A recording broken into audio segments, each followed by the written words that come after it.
So on Monday, I woke up with a very bad cold, and I honestly didn't expect to create anything at all that week.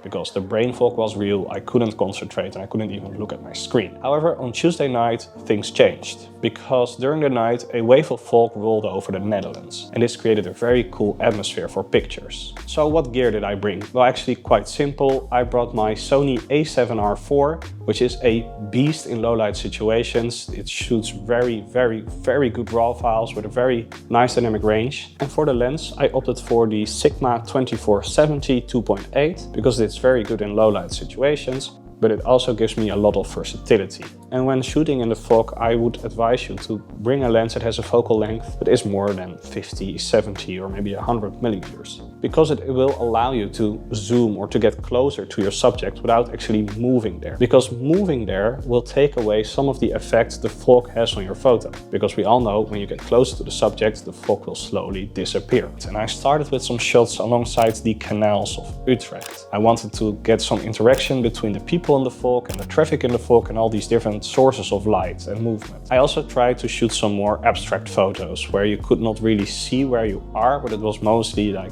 blacked out people or trees and the textures in those trees that were the main subject of the photo. And I'm actually really pleased with how this turned out. So I was liking the fog in the city, but I expected it to be much worse and better for photos outside of the city. So I decided to take a bus to one of the neighboring villages just outside of Utrecht. When I reached this village, I noticed that it was pretty much a ghost town. There were not many people out, it was dark, it was cold, so I couldn't use people or movement as much to tell a story. So I decided to use the light coming from the houses and the way it interacted with the immediate surroundings to tell a story. And I have to admit that this was a bit more challenging because I had to get a bit more creative to actually have a photo not of a house but about the house and the surroundings. So it's not as simple and it has a little bit more layers. I didn't dislike the photos, but I thought they were a bit boring compared to the first photos and also compared to what was coming next. And then when I was about to give up, I actually ran into the most amazing house of all of them. And there was this light emitting from the side window and it looked insane. So it really played with the surrounding bushes and trees. And in front of the house there was also some water, which added another layer of complexity to the photo, which I really liked. So while shooting, I noticed that most of my pictures were shot with an abundance of green or yellow light. And so I wanted to use a bit more white light and to get a different atmosphere in my photos to end the day or end the night. So I decided to walk my way to a gas station that I saw on my way to the little village. And on my way to the gas station, I saw this abandoned construction site. Really nicely lit up, the surrounding wild growth of flowers and plants. And there was also this nice fence around it, which created this really cool, like, post-apocalyptic scene. And that looked really cool in my opinion. I ended the night at the gas station where I shot some of my favorite photos from the night. I just really like the clear lines in the picture. I like the little twist that is there because of the construction on one of the pillars of the gas station. It also has this mysterious look where you're kind of wondering, like, does someone ever go here? Is there something happening here, or is this like this abandoned place? So I really like that.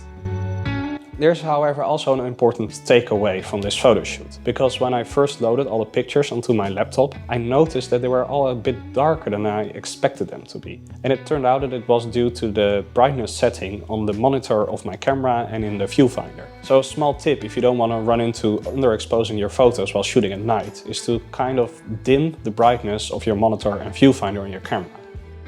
Overall, I'm actually really happy that I went out to shoot, because now I realize that I actually really like shooting during the night.